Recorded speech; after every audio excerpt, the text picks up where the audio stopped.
കേന്ദ്ര പൊതുബജറ്റ് ഇന്ന്. എന്താണ് ഇത്തവണ കേന്ദ്ര പൊതുബജറ്റിൽ നമ്മൾ പ്രതീക്ഷിക്കേണ്ടത്? തെരഞ്ഞെടുപ്പ് വർഷമാണ്. സ്വാഭാവികമായും ജനപ്രിയമെന്ന് പറയുന്ന പ്രഖ്യാപനങ്ങൾ ഈ ബജറ്റിൽ ഉണ്ടാകാനുള്ള സാധ്യത ഏറെയാണ്. പക്ഷേ ഈ പ്രഖ്യാപനങ്ങൾക്കപ്പുറത്ത് രാജ്യത്തിൻ്റെ സാമ്പത്തിക യാഥാർത്ഥ്യങ്ങളും വസ്തുതകളും തിരിച്ചറിഞ്ഞുകൊണ്ട് സമീപിക്കാൻ കേന്ദ്ര സർക്കാരിന് കഴിയുമോ എന്നതാണ് ഈ ബജറ്റ് ദിനത്തിൽ ഏറ്റവും പ്രധാനമായും ചർച്ച ചെയ്യുന്നത്. ഒപ്പം തന്നെ കേരളം ഇത്തവണ ബജറ്റിൽ എന്തു പ്രതീക്ഷിക്കുന്നു? കഴിഞ്ഞ തവണത്തേതൊക്കെ പോലെ കേരളത്തെ ഇത്തവണയും തഴയുകയാണോ കേന്ദ്ര സർക്കാർ ചെയ്യുക എന്നതടക്കമുള്ള ഒരുപാട് പ്രധാനപ്പെട്ട വിഷയങ്ങൾ നമ്മുടെ മുൻപിലുമുണ്ട്. ഏതായാലും കേന്ദ്ര പൊതുബജറ്റുമായി ബന്ധപ്പെട്ട പ്രത്യേക പരിപാടി ഇവിടെ തുടങ്ങുകയാണ്. 11 മണിക്ക് ധനമന്ത്രി നിർമ്മലാ സീതാരാമൻ രണ്ടാം മോദി സർക്കാരിൻ്റെ അവസാന ബജറ്റ്, ഇടക്കാല ബജറ്റ് അവതരിപ്പിക്കും. വിഷ്ണു തലവൂർ നമ്മളോടൊപ്പം വിശദാംശങ്ങളുമായി ചേരുകയാണ്. വിഷ്ണു, കേന്ദ്ര പൊതുബജറ്റ് ഇന്ന് അവതരിപ്പിക്കാൻ വേണ്ടി പോവുകയാണ്. തെരഞ്ഞെടുപ്പ് വർഷമാണ്. അപ്പോൾ സ്വാഭാവികമായും ആ രീതിയിൽ ജനത്തെ സ്വാധീനിക്കാനുള്ള പ്രഖ്യാപനങ്ങൾക്കൊക്കെ ഏറെ സാധ്യതയുണ്ട്. ഇത്തവണത്തെ ബജറ്റ് അവതരിപ്പിക്കുമ്പോൾ പ്രധാനമായും ഏത് രീതിയിലാണ് അതിനെ സമീപിക്കേണ്ടത്?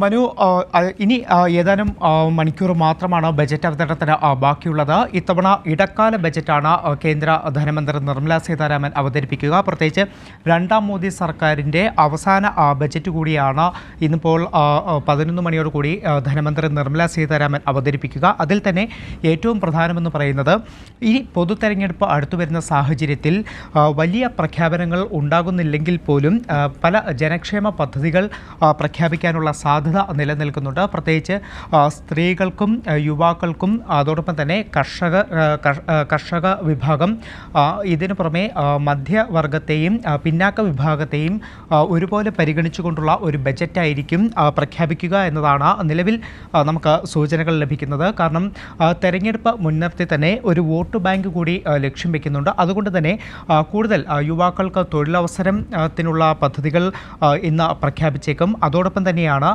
നാരി ശക്തി എന്നതാണ് ഒരു മോദി സർക്കാർ ഉയർത്തുന്ന മുദ്രാവാക്യം. അപ്പോൾ നാരി ശക്തി മുൻനിർത്തിക്കൊണ്ട് വനിതകൾക്കുള്ള ചില പദ്ധതികൾ കൂടി ഇന്ന് പ്രഖ്യാപിക്കാനുള്ള സാധ്യത നിലനിൽക്കുന്നുണ്ട്.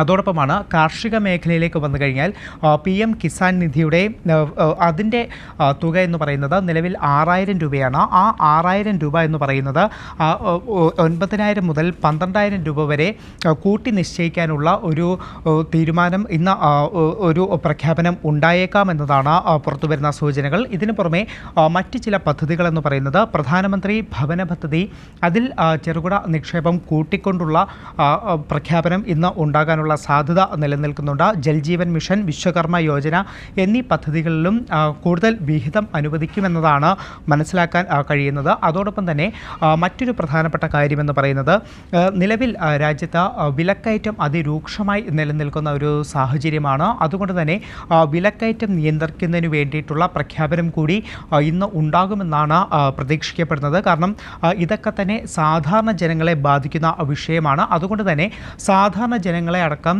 മുന്നിൽ കണ്ടുകൊണ്ട് ഒരു ബജറ്റ് അവതരണം ഉണ്ടായില്ലെങ്കിൽ ഒരുപക്ഷെ അത് തെരഞ്ഞെടുപ്പിൽ തിരിച്ചടിക്കുള്ള സാധ്യതയുണ്ട്. അതുകൊണ്ട് തന്നെ ആ തെരഞ്ഞെടുപ്പ് മുൻനിർത്തിയുള്ള ബജറ്റ് അവതരണം തന്നെയായിരിക്കും ഇന്ന് കേന്ദ്ര ധനമന്ത്രിയുടെ ഭാഗത്തുനിന്നും ഉണ്ടാവുക.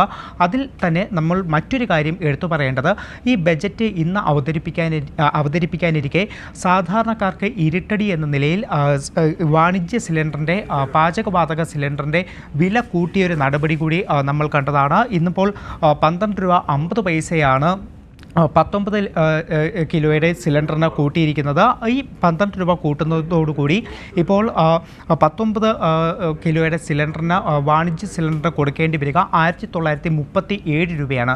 ഇത് ഹോട്ടലുകളെ അടക്കം ഗണ്യമായി ബാധിക്കും. അതിൽ ഭക്ഷണ സാധനങ്ങൾക്കടക്കം വിലക്കയറ്റം ഉണ്ടാകുന്ന ഒരു സ്ഥിതിയിലേക്കായിരിക്കും പോകുക. ഇത് സാധാരണക്കാർക്കടക്കം ഒരു തിരിച്ചടിയാണ്, അല്ലെങ്കിൽ ഒരു ഇരുട്ടടിയായിട്ടാണ് ബജറ്റ് അവതരണത്തിന് തൊട്ടു മുന്നേയുള്ള ഈ ഒരു വാണിജ്യ സിലിണ്ടറിൻ്റെ വിലക്കയറ്റം എന്ന് പറയുന്നത്. അതോടൊപ്പം നിരവധി മറ്റു വിഷയങ്ങൾ നിലനിൽക്കുന്നു.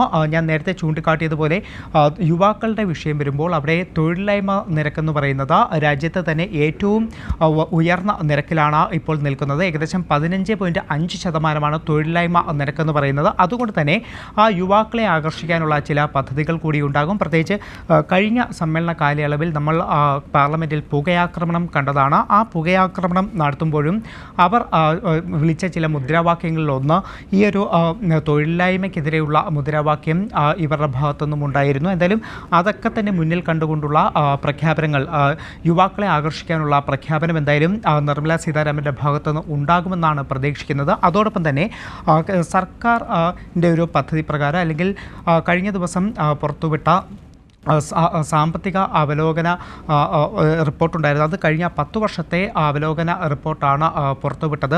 ഇത് ഇടക്കാല ബജറ്റ് ആയതുകൊണ്ട് ഇത്തവണ സാമ്പത്തിക സർവേ റിപ്പോർട്ട് ടേബിൾ ചെയ്തിരുന്നില്ല. അതിനി പുതിയ സർക്കാർ വന്നതിന് ശേഷം സമ്പൂർണ്ണ ബജറ്റ് അവതരിപ്പിക്കുമ്പോൾ മാത്രമായിരിക്കും സാമ്പത്തിക സർവേ റിപ്പോർട്ട് പുറത്തുവിടുക. അതിന് മുന്നോടിയായിട്ടാണ് ഇപ്പോൾ സാമ്പത്തിക അവലോകന റിപ്പോർട്ട് പുറത്തുവിട്ടത്. ആ അവലോകന റിപ്പോർട്ടിൽ ചൂണ്ടിക്കാട്ടുന്നത് അടുത്ത 3 വർഷം കൊണ്ട് രാജ്യത്തിൻ്റെ എക്കണോമി എന്ന് പറയുന്നത് 5 ട്രില്യൺ ആകും. അതോടൊപ്പം തന്നെ 2030 7 ട്രില്യൺ എക്കണോമിയാണ് സർക്കാർ ലക്ഷ്യം വയ്ക്കുന്നത് എന്നൊരു കാര്യം ചൂണ്ടിക്കാട്ടുന്നുണ്ട്. എന്തായാലും അത്തരമൊരു കാര്യത്തിലേക്കൊക്കെ തന്നെ പോകുമ്പോൾ കൂടുതൽ ധന സമാഹരണത്തിനുള്ള പദ്ധതികൾ സർക്കാരിൻ്റെ ഭാഗത്തുനിന്നുണ്ടാകും.